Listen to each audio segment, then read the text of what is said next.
Today, we are going to be talking about foods that you need to survive. There are pantry staples that I truly believe that everybody should have. Of course, don't purchase these items if you don't eat them or if no one else in your family eats them. I would definitely recommend stocking up. A lot of these that I'm going to provide have a shelf life, 25 and 30 years if stored correctly. So let's get right into today's video. Hey, welcome to the channel or welcome back. I hope that everybody is doing great. So number one, we are going to start off with beans. You have red beans, you have black beans. There is such a wide variety of beans, but buy what you use and buy what you like. These beans, if stored properly, can last you 25, 30 plus years. Make sure that they're stored in a cool, dry, dark place, as much as possible. Depending on your storage, that might not be possible. But again, the less light and moisture that you can keep out, the better. You don't want things to get wet. You don't want them exposed to a lot of light. So make sure.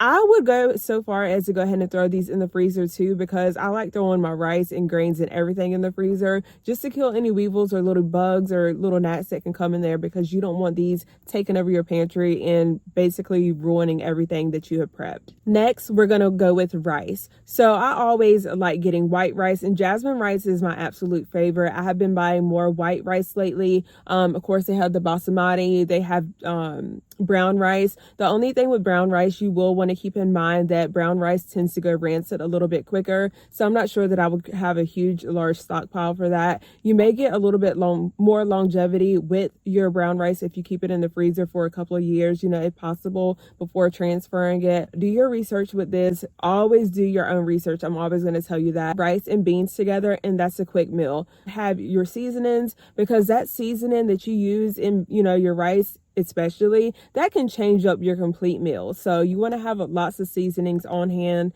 at all times to spice everything up. Another pantry staple is going to be flour. Make sure you have all-purpose flour, a self-rising flour, whatever you use, because these items can be used to bake. Of course, they're going to serve different purposes, but I love keeping, flour on hand. Sugar is another item that you can store forever. You can put those in your 5-gallon buckets. Whatever you do, do not, if you're putting it in the little, the Mylar bags, don't add an oxygen absorber, because it's going to make your sugar rock hard, and you don't want that. Of course, you can break it apart, but you just don't want the unnecessary, have extra added stress, especially when you need it. The next item is going to be your shelf-stable milk. So there is such a wide variety when it comes to shelf-stable milk. There is powdered milk. There are milk jugs that are already prepared for you. And depending on what you want and what you need is what you should buy. So I love the milk that Dollar Tree has. It's $1.25. I'm sure it's probably going to go up to $1.50 if it hasn't already. And I also have, again, like the powdered milk. There are different brands, and some of them are better than others, but again, you can make your milk. And while we're talking about milk, not only can you buy like the shelf-stable milk and the regular powdered milk, but you can also buy buttermilk in a powdered form, and it's probably like $4 to $5 at Walmart. And you can just use that instead of buying like the regular jugs of buttermilk. I feel like every time I buy buttermilk, it goes to waste. I just can't use it quick enough. So I like having the powder on hand. And again, you just mix it with water. You just do your ratio, whatever you need, and it works just fine. Next, oatmeal. If you or anybody in your family eats oatmeal, make sure you stock up on that. That does have a really long shelf life. You have endless possibilities with oatmeal. You have regular oatmeal, you have no-bake cookies, you have regular oatmeal cookies that you can cook. Like I said, so many different things that you can use with oatmeal. I am kind of not really into oatmeal. I do buy it for my household because I do have a couple of kids that eat it, especially my youngest one. But I've kind of become leery over that over the last couple of years after doing a lot of research. I have been telling you guys, I have just really been taking a deep dive on research like the last few years. And if you go down the rabbit hole, you can kind of get lost, but it does contain glycophosphate. Just do your own research on that. So I don't like exactly buy the store brand for that anymore. And I used to, or I don't even buy like the usual name brand that starts with a Q for that.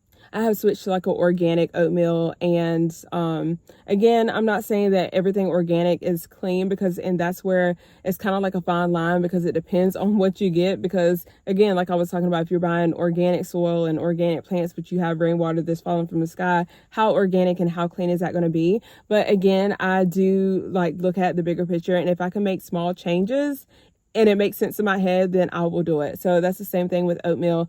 So I'm very careful with, again, certain things. Peanut butter is just great to have. It can definitely help if you have your blood sugar that is dropping. That will bring you back quicker than anything. One of my daughters actually had an issue where she started feeling bad. She was fine and literally got hot, clammy, started overheating, felt like she was going to pass out. I'm like, okay, have you eaten today? Well, guess what? My youngin hadn't eaten all day.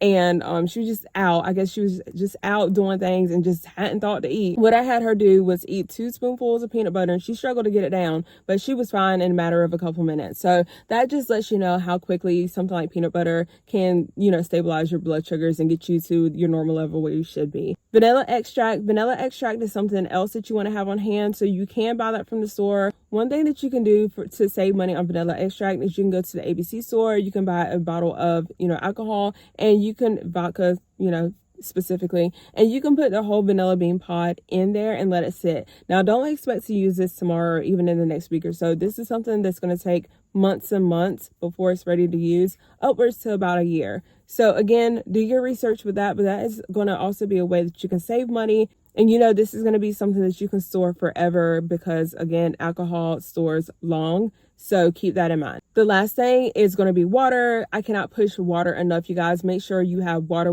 on hand. If you cannot store it on hand, don't want to store it on hand, make sure you have alternate ways to get water for yourself and your family, because you're only going to go, so long without water. Food, you can obviously go a lot longer, but you're going to want to make sure that you account for water when it comes to cooking, cleaning, washing up, especially in a grid down situation. You are going to rely on water more so than you think. So you want to make sure that you have, get an general idea of how much water you go through a day for each person in your household. I know the recommendations is a gallon of water per person a day. I don't personally recommend doing that. I personally recommending at least grabbing a few gallons or having a few gallons per person per day, because again, you just don't know how much you're going to need something until you don't have it. So at least try to get an estimate of how much water your household uses. Make sure you're stocking up on foods and things that you use. It's not going to hurt. If you have certain medications or certain lotions that you use or certain things that people in your family need and rely on,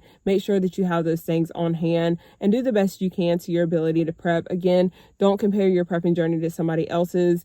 If I use one item, don't feel like you have to go out and buy that specific name brand or that certain item that you see or I even say or that you may see in my hauls. Get what you can on your budget, because again, everybody's budget is going to look a little bit different. And then again, what I might feel is important for is swaps or anything that I'm doing, you might not feel as important. You might want to make a swap or a lot more money to a different area in your household. So with that being said, I'm going to go ahead and wrap this video up. Thank you so much for taking the time to watch. Take care, stay safe, and I will see you guys in the next video.